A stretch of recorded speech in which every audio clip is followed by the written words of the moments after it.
Quantos estão alegres nesta noite? Diga amém. Hoje nós vamos falar exatamente da alegria de servir ao Senhor, da alegria de ter sido escolhido por Ele, da alegria dEle ter renovado as nossas vidas, da alegria dEle ter renovado o nosso viver, a nossa maneira, a nossa atitude. Todo crente deve estar de fato alegre por isso, amém? Vamos a Filipenses, capítulo 1.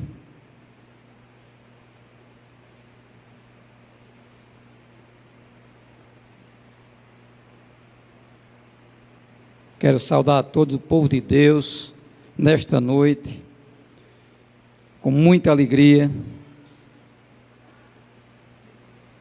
Que Deus nos mantenha nesse estado de espírito sempre. Vamos ler do versículo 3 ao versículo 12. A palavra de Deus diz assim: dou graças a Deus, dou graças ao meu Deus todas as vezes que me lembro de vós, fazendo sempre com alegria oração por vós em todas as minhas súplicas, pela vossa cooperação no Evangelho, desde o primeiro dia até agora, tendo por isso mesmo que aquele que em vós começou a boa obra a aperfeiçoará até o dia de Jesus Cristo. Como tenho por justo sentir isto de vós, porque vos retenho em meu coração, pois todos vós fostes participante da minha graça, tanto nas minhas prisões, como na minha defesa e confirmação do Evangelho. Porque Deus me é testemunha das saudades que de todos vós tenho em entranhável afeição de Jesus Cristo. E peço isso, que a vossa caridade aumente mais e mais, em ciência e em todo conhecimento, para que aproveis as coisas excelentes, para que sejais sinceros e sem escândalo algum até o dia de Cristo, cheios do fruto da justiça, que são por Jesus Cristo, para gloriar e louvar e o louvor de Deus. Eu quero, irmão, que saibas que as coisas que me aconteceram contribuíram para o maior proveito do Evangelho. Vamos agora ao versículo 20 ao 24. Segundo a minha intensa expectação e esperança de que em nada serei confundido, ainda na continuação aí, antes com toda a confiança, Cristo será tanto agora como sempre engrandecido no meu corpo pela vida, seja pela morte. Porque para mim o Cristo o viver é Cristo e o morrer é ganho. Mas se o viver na carne me der fruto da minha obra, não sei então o que devo escolher. Mas se ambos os lados estou em aperto, tendo o desejo de partir e estar com Cristo, porque isto é ainda muito melhor. Mas julgo mais necessário, por amor de vós, ficar na carne. Oremos nesse instante. Senhor, nosso Deus e eterno Pai, estamos aqui, Senhor, nesta noite, mais uma vez, Senhor, reunidos para te servir, ó Deus, para te louvar, para levar teu santo nome nesta cidade, neste instante, Senhor, através da tua palavra. Então usa-me, meu Deus, derrama sobre mim, ó Deus, a unção, teu Espírito, ó Senhor, a tua sabedoria, e que eu venha a falar por ti, nesta noite, em nome do teu Filho Jesus Cristo. Amém. Amados, nós estamos vivendo momentos terríveis no mundo lá fora. Eu pergunto nesta noite a vocês se é possível a pessoa se alegrar com tanta coisa que acontece nesse Brasil afora e no mundo. Desde as guerras, as violências, os estupros, os assaltos, os arrombamentos, as doenças como a AIDS, o câncer, tantas outras doenças, tantos outros problemas, escândalos, corrupção.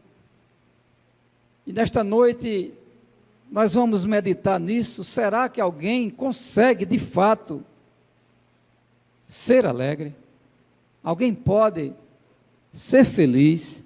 Alguém pode estar jubiloso com todos esses acontecimentos, a gente sabe que são gastos bilhões de dólares no mundo inteiro e bilhões de reais também, tudo em busca da alegria. As pessoas investem para que a pessoa tenha alegria. São investimentos em parque de diversões, são investimentos em coisas que não levam muito a nada, investimento em shopping center, investimento em estruturas de praias litorâneas, né? Cada dia as pessoas investem mais para proporcionar alegria ao ser humano. O ser humano ele tem sede de alegria, mas ele não tem sede do dono da alegria. É o que nós estamos a perceber neste século 21. O rei Salomão teve uma experiência frustrante quando ele, atribuiu a alegria às coisas materiais. Mulheres, bebida, fama, nome, poder. De repente ele teve a frustração de que estava investindo de forma errada. Quantas pessoas, não vivem pegando os atalhos, da alegria? Muitas, não é? E nós vivemos numa sociedade que é uma sociedade hedonista, ou seja, todo o foco é voltado para a diversão, para a felicidade, para a alegria. A sociedade atual, ela vive disso. Basta perceber, dar uma olhada nas redes sociais, para você ver, meus irmãos, que as pessoas tentam passar esta felicidade, esta alegria para os outros. Você vai numa página qualquer do Facebook, você vê as pessoas sorridentes, as pessoas em hotéis, as pessoas em praia, as pessoas em bares, as pessoas em restaurantes, e colocando as fotos que parecem transparecer a maior alegria. As pessoas sorriem, as pessoas fazem questão de dividir esses momentos com o mundo, com as redes sociais, para que todos vejam que aquela pessoa está feliz, entre aspas. Muitas vezes é tudo só fantasias, é tudo apenas uma ficção, é tudo apenas falsidade mesmo. Mas as pessoas gostam de transparecer estes momentos. É como se dissesse, não, eu tenho que mostrar que eu estou feliz. Eu quero que fulano ou ciclano saiba que eu estou muito alegre. E muitas vezes as pessoas estão morrendo por dentro. Está apenas ocultando tristezas, mas em sorrisos estampados, eles transparecem que são felizes. Esta é, de fato, uma sociedade hedonista, quer dizer isso. Pessoas que têm o seu foco apenas no prazer, nas coisas do mundo, nas coisas materiais. Mas, irmãos, se você olhar aqui na Bíblia, vocês vão ver que por toda a Bíblia, ela vai estar aqui repleta da verdadeira felicidade. Você vai encontrar em Gálatas, vai encontrar em Salmos, Apocalipse, Provérbios, Filipenses, Lucas, Romanos, Coríntios. Deus colocou aqui a palavra para que nós possamos definir, diferenciar o que é a felicidade natural e o que é a felicidade sobrenatural. Ser cristão, meus amados, é celebrar uma vida com entusiasmo, é viver de fato como cidadão. A palavra de Deus diz lá em Provérbios 15:13, o coração alegre aformoseia o rosto, mas com tristeza no coração, o espírito ele se abate. De formas que é muito ruim perceber que dentro da própria igreja nós vamos encontrar pessoas com o semblante fechado, acabrunhado, como dizia o irmão Eli, talvez com uma depressão, talvez com uma tristeza profunda, mas o povo de Deus não pode e nem deve ser assim, de forma nenhuma, porque nós temos um Deus que é o dono da alegria, e é Ele quem nos prega a sua palavra, quem nos garante, não é nenhum ser humano, mas é o nosso próprio Senhor. A palavra de João, no capítulo 15, vai dizer: tenho-vos dito essas coisas para que a minha alegria esteja em vós e a vossa alegria seja completa. Isto é uma garantia. Mas, amados, voltando aqui para Paulo, talvez nessa circunstância aqui, fosse a única pessoa que não tinha razão para estar alegre. Paulo estava preso em Roma, por ocasião da sua segunda viagem missionária. Paulo estava preso, acorrentado a 2 guardas da guarda pretoriana, esperando um julgamento que podia ser decisivo para a vida ou para a morte do apóstolo. Então Paulo, se fosse estar feliz, como a sociedade de hoje, não haveria a menor condição. Paulo não tinha razão para ter uma falsa alegria. E Deus, Ele coloca alegria na gente, nos momentos quando nós não temos mais para onde ir. Esta é a alegria sobrenatural. Quando você olha para um canto, você não vê mais saída. Quando você olha de lado, você não tem mais quem ninguém lhe dê uma mão. É aí que Deus age, derrama sobre nós o dom da alegria, a alegria espiritual. Esta alegria que deve todos nós guardar no nosso coração. E com essa alegria, nós contagiarmos os outros que estão a nos escutar. Amém? Glória a Deus por isso. Então Paulo vai com a sua alegria. Esta é a carta que é a carta mais alegre de Paulo. Das 13 cartas que Paulo escreveu, esta é a carta que nós vamos ter durante esse texto aqui. Essa carta de Paulo está subdividida aqui em 4 capítulos. Você vai ter a palavra alegria expressa na palavra durante aqui 16 vezes. Paulo vai derramar o seu coração, vai escrever ao povo de Filipe. Filipe, uma cidade que o recebeu de braços abertos. Filipe, uma cidade que tem esse nome, porque quem comandou e quem governou a cidade de Filipe, naquela época, foi o Alexandre II, que era pai de Alexandre o Grande. Uma cidade que foi a primeira cidade da Macedônia, aonde Paulo estabeleceu a sua igreja. E por que é que Paulo está tão contente e tão feliz? Porque na chegada de Paulo ali, Paulo vai fazer verdadeiros prodígios em nome de Jesus. Amém?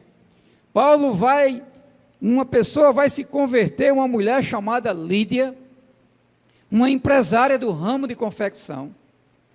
Paulo vai ali converter aquela mulher. Paulo vai tirar o demônio de uma mulher demoniada, uma adivinhadora que estava ali naquela região, aonde que todo mundo confiava naquela mulher, porque ela fazia adivinhações, e Paulo vai justamente tirar o demônio daquela mulher. Por isso mesmo Paulo vai ser preso lá em Filipe, por conta disso, porque aquela mulher deixaria muitas pessoas tristes, porque ela previa o futuro daqueles cidadãos lá de Filipe. Paulo ainda vai converter o carcereiro da prisão, e aquelas pessoas vai demonstrar para Paulo o interesse de aprender e divulgar as boas novas do Senhor Jesus Cristo. Por isso mesmo, preso em Roma, Paulo vai se lembrar do povo filipense e vai escrever esta carta. E no primeiro verso, no verso 3, ele vai logo dizer: dou graças ao meu Deus todas as vezes que me lembro de vós. Amado, nesta noite eu vou perguntar a cada um: como é que você lembra de alguém? Que sentimento você nutre ou você sente toda vez que você lembra de uma pessoa que você gosta, de uma pessoa que você ama, de uma pessoa que você quer mais perto, de uma pessoa que divide com você a missão de propagar o Evangelho? Paulo vai dizer no verso 3: eu dou graças ao meu Deus todas as vezes que eu me lembro de vós. É com alegria, é com saudade, é com amor, é em comunhão que Paulo vai escrever esta carta aos Filipenses. Dizer para vocês que esta não é uma carta circular. Paulo vai escrever essa carta pessoal, diretamente ao povo de Filipe. Ele vai dizer no verso 4: fazendo sempre com alegria, oração por vós em todas as minhas súplicas. E é assim que nós devemos nos conduzir, nos comportar, quando alguém que a gente gosta, a gente, por alguma razão, a gente não vê, inclusive aqui na igreja.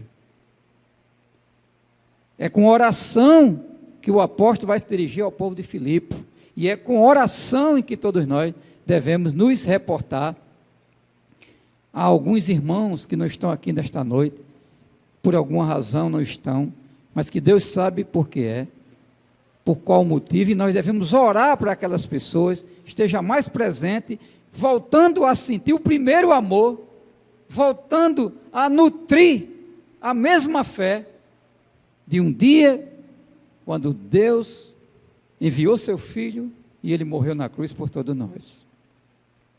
No verso 5 ele vai dizer: pela vossa cooperação no Evangelho, desde o primeiro dia até agora. Que cooperação Paulo está se referindo?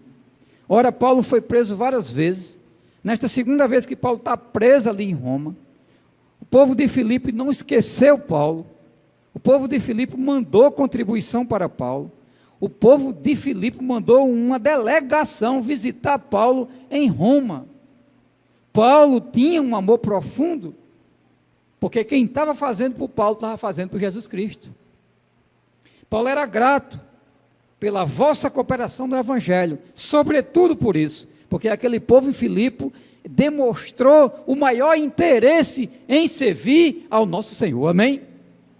E além disso, eles fizeram o que puderam por Paulo, a ponto de mandar delegação lá em Roma, e a ponto de mandar diretamente uma pessoa e levar uma colaboração financeira. Quando ele se refere à cooperação, é esta cooperação financeira, quando Paulo se encontrava naquela situação. E Paulo vai escrever essa carta por 5 razões. Primeiro, Paulo vai expressar o seu agradecimento ao povo de Filipe. Segundo, ele vai explicar as razões pela qual o enviado que foi levar, inclusive, o dinheiro para Paulo, ele não pôde ficar lá em Filipe, que foi Epafrodito, porque ele adoeceu, e Paulo disse: não posso deixar aqui um homem doente, eu tenho que mandá-lo de volta, e Paulo preferiu ficar, e mandou Epafrodito. Por isso que ele estava escrevendo essa carta, no segundo ponto, para mostrar o seu agradecimento, também para informar a respeito da situação em que ele se encontrava. Paulo, ele abriu tantas as igrejas, que ele não tinha mais condições de visitar aquelas igrejas. Graças a Deus ele vai encontrar pessoas como Marcos, né? Ele vai encontrar para poder auxiliá-lo. E Paulo, ele era uma pessoa que se lembrava de cada irmão, de cada cidade, para onde ele passava. Também, ele escreveu essa carta para exaltar aos filipenses a unidade da igreja. Ele queria ver os irmãos unidos, crescendo na obra do Senhor. E em quinto lugar, ele também escreve para advertir aos irmãos filipenses quanto aos falsos profetas que estavam a surgir naquela região. Mas voltando aqui ao texto, no verso 6, ele vai dizer: tendo por certo isso mesmo, que aquele que em vós começou a boa obra, a aperfeiçoará até o dia de Jesus Cristo. Ora, a obra de Paulo, a obra de Jesus começou quando ele morreu na cruz por nós. E como iniciou a sua obra, ele vai terminá-la em nome do Senhor Jesus. A obra não ficará incompleta. Você que foi escolhido, você que foi arrebatado, você que foi trazido para a obra do Senhor, você não se preocupe, porque a obra será completa. Você está aqui na terra com os olhos no céu, você é um cidadão do céu. A obra será completada com a volta de Jesus Cristo. E ele vai dizer no verso 7, como tenho por justo sentir isto de vós todos, porque vos retenho no meu coração, pois todos vós foste participante da minha graça, tanto nas minhas prisões, como na minha defesa e confirmação do Evangelho. Paulo estava se referindo à sua prisão, propriamente ali em Filipe.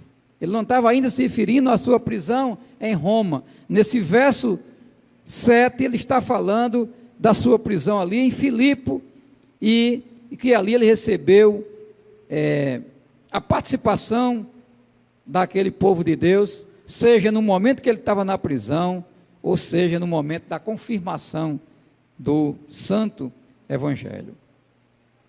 E aí ele vai dizer no verso 8, porque Deus me é testemunha das saudades que de vós tenho, em entranhável, profunda afeição de Jesus Cristo.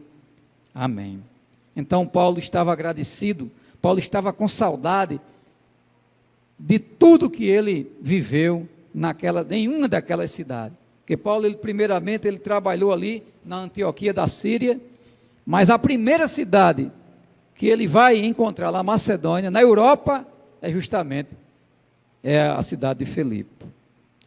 Ele vai dizer no verso 9, e peço isto, que a vossa caridade aumente mais e mais em ciência e em todo o conhecimento.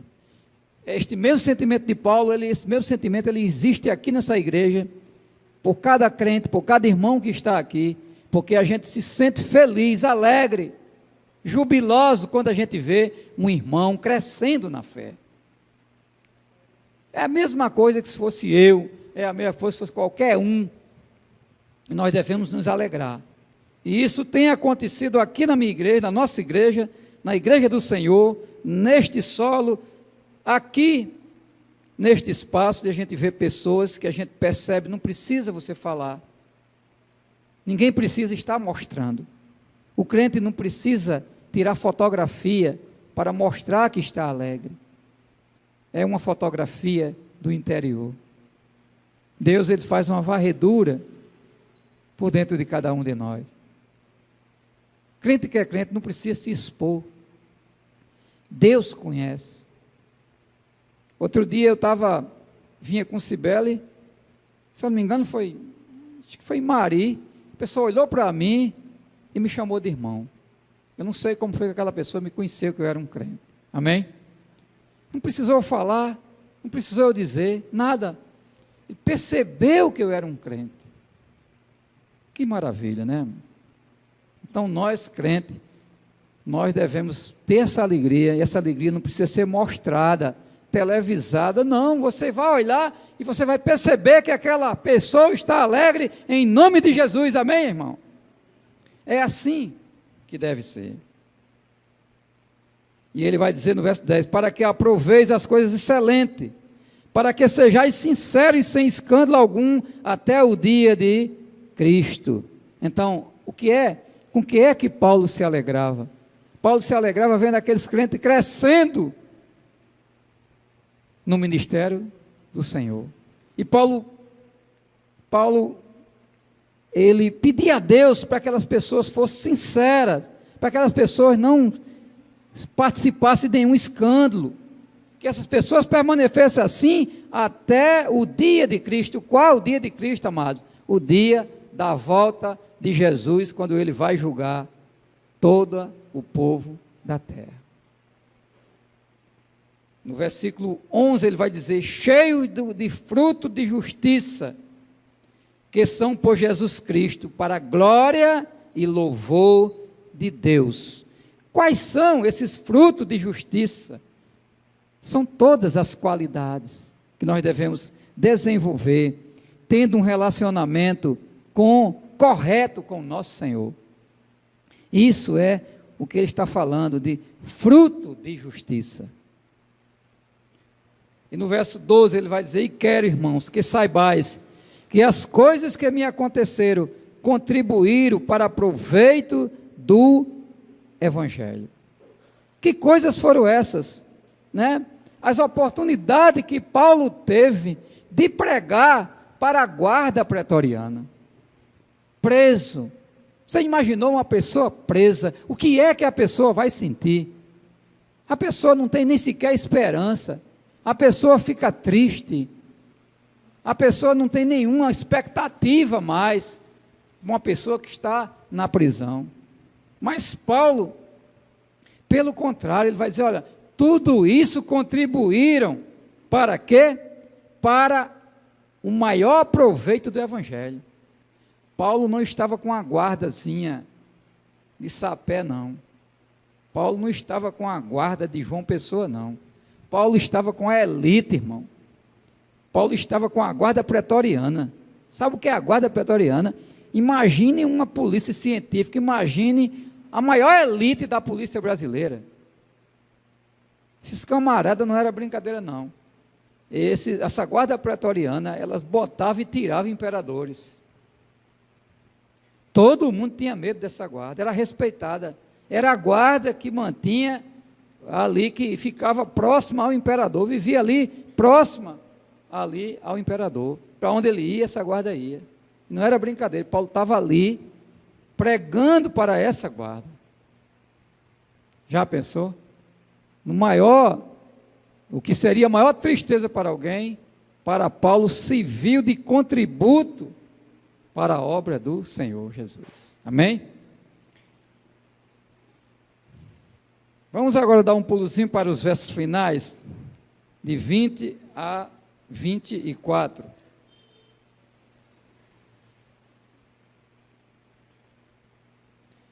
Segundo a minha intensa expectação, no verso 20, de que em nada serei confundido, antes com toda a confiança, Cristo será, tanto agora como sempre, engrandecido no meu corpo, seja pela vida, seja pela morte. Amados, vocês já perceberam que tem pessoas que não querem morrer de jeito nenhum? Tem pessoas que não querem morrer de jeito nenhum. Elas se apegam tanto à vida material, que se possível vivia 200, 300 anos. Há pessoas dessa forma. Mas Paulo, ele não pensa assim. Para ele, né, que Deus fosse engrandecido, seja no meu corpo, seja pela minha vida, seja pela minha morte. Aquelas pessoas que eu acabei falando no início, pessoas que têm na diversão, pessoas que têm uma alegria falsa, pessoas que têm uma alegria momentânea, passageira, efêmera. Essas pessoas, elas não têm nada, elas só têm essa vida. Elas ficam desesperadas quando adoecem, quando vão para os hospitais, quando algum diagnóstico é dado, porque elas só têm aquilo, ela não tem mais nada. O crente sabe que ele vai para o céu, que a vida não é só isso aqui, de forma nenhuma.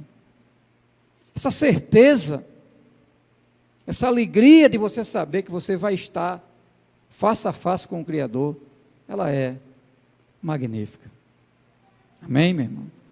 Por isso que o crente, o crente ele não tem momentos, ele não é o tempo todo feliz. Paulo não foi feliz o tempo todo. Paulo não foi alegre o tempo todo. O apóstolo João, também não foi alegre o tempo todo. Pedro também não foi alegre o tempo todo. Os mártires da igreja primitiva também não foram alegres o tempo todo. Lutero não foi alegre o tempo todo. Calvino não foi alegre o tempo todo. Eu não sou alegre o tempo todo. Você que está aí sentado não é alegre o tempo todo. Sabe por quê? O que é que isso tem em comum? O tempo todo. Ninguém é alegre o tempo todo. Mas o Espírito de Jesus, ele condiciona você a, na tristeza, na adversidade, você encontrar essa alegria, porque essa alegria ela não é sua, ela é um dom de Deus. Amém? Então, isso está relacionado à sua fé. Se você tem fé em Jesus Cristo, você será uma pessoa alegre até mesmo na morte. Estava vendo uma mensagem da minha sobrinha, que está aí nesta noite, que Deus possa ampará-la constantemente. Estava vendo hoje a mensagem dela, onde ela relembrava da morte da mãe dela. E ela disse que naquele instante foi quando ela encontrou uma força que ela não sabe explicar. E nem nós podemos explicar. Nesta noite, se tivesse que botar um título nessa minha pregação, eu ia colocar a alegria indizível do crente. Nós não sabemos explicar. E ela encontrou força, vendo ali a sua mãe sofrendo, ela encontrou força, porque ela é uma filha de Deus, em nome de Jesus, amém? Então Paulo, para ele, morrer era lucro. Ele vai dizer aqui, no verso 21, porque para mim, o viver é Cristo, e o morrer é ganho. Quantas pessoas, amados, não nos surpreende com essa reação. Na hora da morte, a pessoa encontra o lenitivo para estar ali seguro pelas mãos de Deus. O pastor presbiteriano do século XIX, chamado Miguel Gonçalves Torre, quando ele estava ali nas últimas horas da sua vida, ele disse essa frase: eu pensei que iria para o céu na hora da minha morte, mas foi o céu que veio me buscar. Aleluia, glória a Deus. Essas pessoas, elas tiveram a certeza, como nós temos, de que, de fato, o morrer não é uma perda, é um lucro. O grande evangelista do século XIX, chamado Dwight Moody, ele também estava doente, e ele, de repente, ele olhou para a família e disse: afasta-se a terra, aproxima-se o céu, estou entrando na glória. Amém, amado? Esses homens parece que estavam escutando essas palavras de Paulo. Martin Lloyd Jones, um dos pregadores mais influentes do século XX, ele estava doente e a família estava orando por ele, desesperadamente orando por ele, fazendo círculo de oração. Não tinha mais condição, mas era um homem de Deus, um homem crente, um homem alegre até na hora da morte. Ele vai dizer esta frase, ele disse, quando estava pertinho de morrer, ele disse: não ore mais pela minha cura. Olha só, não ore mais para a minha cura, não me detenham da glória. Não me detenham da glória. Ele sabia, estava diante dos seus olhos, o encontro que ele ia ter com o nosso Deus. Amém? Na Bíblia, em Apocalipse, nós vamos ver, a morte é um alívio de toda a fadiga. Em Hebreus, no versículo 4, diz assim: a morte é descanso. Em Mateus, no capítulo 25, no verso 34, vai dizer: a morte é entrar na posse do reino e no gozo do Senhor. Aleluia, glória a Deus. Para esses homens, a morte não era o fim, para nós também não, amém? A morte para nós é o início, nós estamos apenas de passagem por essa terra, O nosso rumo é Cristo. Nós estamos com os pés na terra e com os olhos no céu. Amém? E ele vai dizer no verso 22, mas se o viver na carne me der fruto da minha obra, não sei então o que devo escolher. E mais, se de ambos os lados estou em aperto, tendo desejo de partir e estar com Cristo, porque isto é ainda muito melhor. Mas julgo necessário, por amor de vós, ficar na carne. Quando ele diz ficar na carne, não é a carne da humanidade decaída. Ele está falando da carne física, da condição física do ser humano. Porque a palavra de Deus também diz que o nosso corpo, ele é templo de Deus. Então, entre ir para o céu e ficar na terra, ele ficava dividido.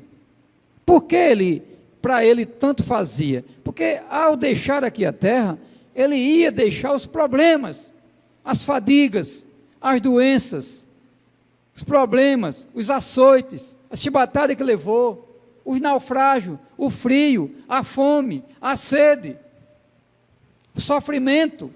E ele ia estar face a face com o nosso Deus. Mas ao mesmo tempo, ele dizia, mas julgo necessário, por amor de vós, ficar na carne, porque ele tinha uma missão aqui na terra. Hoje pela manhã, aqui o palestrante, ele falava nessa condição da pessoa muitas vezes pedir a morte. Nós não podemos pedir a morte, de fato, porque nós temos uma missão aqui na terra. Deus sabe o dia e a hora que Ele vai nos chamar para esse grande encontro, amém? Mas enquanto isso não acontece, nós estaremos por aqui, na nossa missão de evangelizar, de pregar a palavra, de falar para as pessoas, de glorificar o nosso Deus, amém?